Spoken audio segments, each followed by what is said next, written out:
क्या आपने भी कभी ये महसूस किया कि 5 सेकंड पहले आपका पंखा बहुत ही तेज घूम रहा था, लेकिन अब उसकी स्पीड काफ़ी कम हो चुकी है।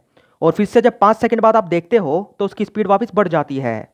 तो इसके पीछे वजह होती है वोल्टेज फ्लक्चुएशन, यानी वोल्टेज का एक फिक्स लेवल पे स्थिर ना रह के बार बार बढ़ना और घटना। और ये प्रॉब्लम ज़्यादातर उन लोगों ने फेस की होगी जिनके घर पे स्टेबलाइजर्स नहीं होते हैं। और ये समस्या आपको ज़्यादातर गर्मियों के दिनों में देखने को मिलेगी। तो आज हम यही जानेंगे कि वोल्टेज में आ रहे इतने ज़्यादा उतार चढ़ाव के पीछे आखिर क्या वजह होती है। तो इसका सबसे मेन रीज़न है पुराने और घिसे पिटे इलेक्ट्रिकल ग्रिड।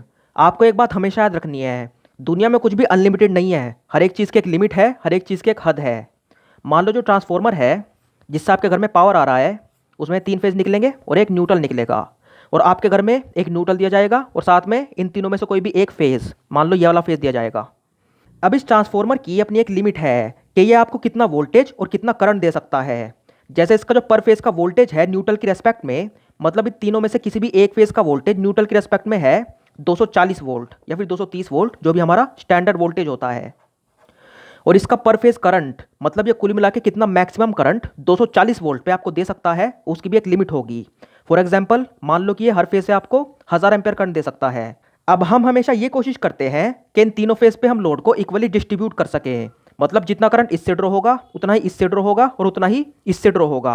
और इसके लिए हम क्या करते हैं, इन तीनों पे हम बराबर घर का लोड जोड़ देते हैं, मतलब 100 घर इस पे, 100 घर इस पे और 100 घर इस पे, ताकि यहाँ पे लोड जो है वो इक्वली डिस्ट्रीब्यूट रह सके। तो मतलब जिस फेज पे आपका घर जुड़ा है उस पे और भी 99 घर कनेक्टेड हैं, मतलब कुल मिला के 100 घर आपके फेज पे कनेक्टेड हैं। ठीक है, 100 हाउस। अब मान लो हर एक घर का जो एवरेज है, मतलब एवरेज करंट का कंजप्शन है वह है 10 एम्पियर, मतलब हर एक घर 10 एम्पियर लेता है। तो कुल मिला कितना हो गया, 10 × 100 बराबर 1000 एम्पियर। मतलब इस फेज से जो 1000 एम्पियर करंट है वो इन 100 घरों में बट गया। ठीक है, और सबका जो पावर है वहाँ पे इक्वली डिस्ट्रीब्यूट हो गया इन तीनों फेज का। और यहाँ पे जो वोल्टेज आ रहा है इन तीनों फेज पे वो है 240 वोल्ट, जो कि आपका स्टैंडर्ड वोल्टेज है। अब यहाँ पे ये सोचो, अगर यहाँ पे आपने 100 की बजाय 101 घर जोड़ दिए, मतलब आपने यहाँ पे एक घर एक्स्ट्रा जोड़ दिया जिसका लोड भी 10 एम्पियर है, तो यहाँ पे क्या होगा, यहाँ पे जो ट्रांसफॉर्मर है अब उसको करंट देने से मना थोड़ी कर देगा। जब आपने इस पे लोड लगाया है इस फेज पे और इस न्यूट्रल पे, तो सिंपल सी बात है उसके अंदर वोल्टेज जाएगा, उसके अंदर पावर जाएगा। लेकिन ये जो एक्स्ट्रा करंट है 10 एम्पियर, अब ट्रांसफॉर्मर की जो कैपेसिटी थी वो थी 1000 एम्पियर की।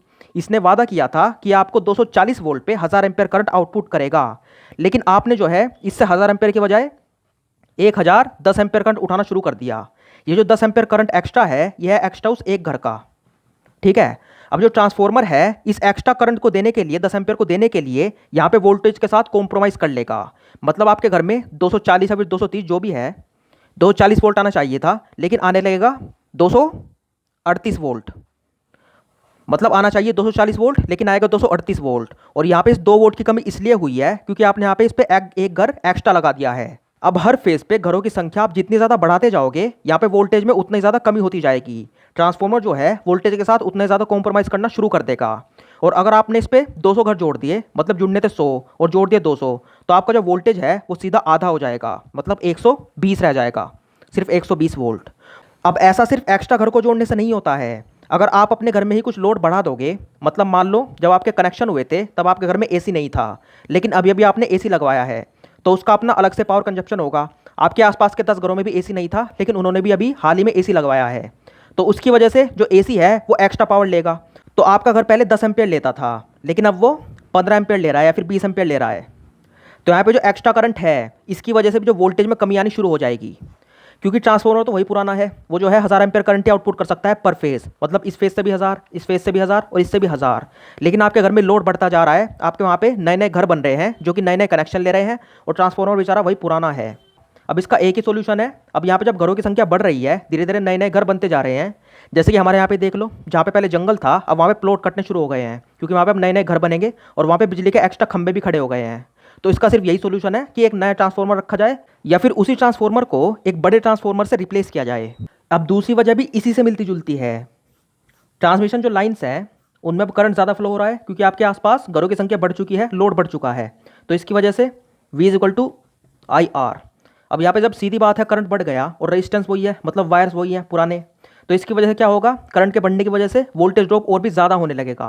तो यहाँ पे ऑटोमेटिकली वोल्टेज जो है वो कम हो जाएगा, क्योंकि यहाँ पे वायर्स भी जो है पुराने हैं, मतलब ट्रांसफॉर्मर भी पुराना, वायर्स भी पुराने। तो ये ओवरऑल जो सिस्टम है इसकी वजह से जो वोल्टेज है उसकी मात्रा कम हो जाती है, उसकी वैल्यू कम हो जाती है। अब तीसरी वजह है लूज कनेक्शन। कनेक्शन अगर कहीं भी लूज हो, मान लो यहाँ पे आपके जो कनेक्शन है घर के, यहाँ पे अगर कनेक्शन लूज है मतलब इन पॉइंट्स पे, तो ऑटोमेटिक बात है यहाँ पे रेजिस्टेंस बढ़ जाएगा। रेजिस्टेंस बढ़ेगा तो V is equal to I R, automatically वो भी बढ़ जाएगा, मतलब वोल्टेज ड्रॉप भी बढ़ जाएगा। तो अगर यहाँ पे आपके कनेक्शन लूज है तो आपको यहाँ पे कुछ भी नहीं करना है, अपने नज़दीकी जो बिजली घर है उसमें जाना है और वहाँ पे कंप्लेन कर देनी है, वे इसका निवारण खुद कर लेंगे। दूसरा हो सकता है आपके कनेक्शन घर में ही लूज हो, मतलब मीटर के बाद, मान लो मीटर लगा है, यहाँ पे इसके अंदर जा रहे हैं वायर्स, अगर यहाँ पे कनेक्शन कहीं भी लूज है मतलब मीटर से पहले, तो यहाँ पे आपको कुछ भी नहीं करना है, इसका जो निवारण है वो बिजली घर का है। अब यहाँ पे आपको क्या करना है, जब आपका कनेक्शन यहाँ पे लूज हो, मतलब जब मीटर से वायर्स निकल रहे हैं, मीटर के अंदर से यहाँ पे मान लो कटआउट में जा रहे हैं या फिर एमसीबी में जा रहे हैं, अगर यहाँ पे आपके कनेक्शन लूज है तो यहाँ पे आपको इसे खुद ठीक करना होगा या फिर कराना होगा। मतलब मीटर से पहले उनकी जिम्मेदारी है बिजली घर वालों की, और मीटर के बाद आपकी जिम्मेदारी है कि आपके घर में कहीं कनेक्शन लूज तो नहीं है। और ये बहुत ही ज़रूरी है क्योंकि जो लूज कनेक्शन है उसकी वजह से H is equal to I square R, यानी कि गर्मी बहुत ज़्यादा पैदा होती है, उसकी वजह से जो आपकी एमसीबी के कनेक्शन पॉइंट्स हैं वे पिघल सकते हैं और तो और आग भी लग सकती है। तो अगर यहाँ पे कनेक्शन लूज है तो आपको इसको जल्दी से जल्दी ठीक कराना चाहिए। उसके अलावा एक और वजह हो सकती है, अगर आपके घर में बिजली बहुत ही दूर से आ रही है, मतलब यहाँ पे आपका पोल है और यहाँ से कई सौ मीटर बाद, मतलब कि बहुत ही लंबा वायर आपने इस्तेमाल किया हुआ है अपने घर में पावर को ट्रांसफ़र करने के लिए, और आपके घर में जो लोड है आपने कुछ ना कुछ अभी नई चीज़ ली है, कोई नया एसी वगैरह लगवाया है, तो इसकी वजह से भी क्या होगा, इनमें एक्स्ट्रा करंट फ्लो होगा। अब क्योंकि वायर्स लंबे हैं इनका रेजिस्टेंस भी ज़्यादा होगा और इसकी वजह से V is equal to I R, फिर से जो वोल्टेज ड्रॉप है वो भी ज़्यादा होगा। तो इसका एक ही निवारण है, आप इन वायर्स को थोड़ा मोटा कर दो। अगर आप इनको मोटा कर देते हो तो कुल मिला के रेजिस्टेंस कम हो जाएगा और आपका वोल्टेज ड्रॉप भी कम हो जाएगा। और हम ट्रांसफार्मर के न्यूट्रल की भी अर्थिंग करते हैं, मतलब जहाँ भी ट्रांसफार्मर से न्यूट्रल निकलता है वहाँ पे हम उसकी अर्थिंग कर देते हैं। तो अगर वो अर्थिंग भी लूज़ हो जाए या फिर उसकी रेजिस्टेंस ज़्यादा बढ़ जाए तो भी आपके घर में वोल्टेज का फ्लक्चुएशन आ सकता है।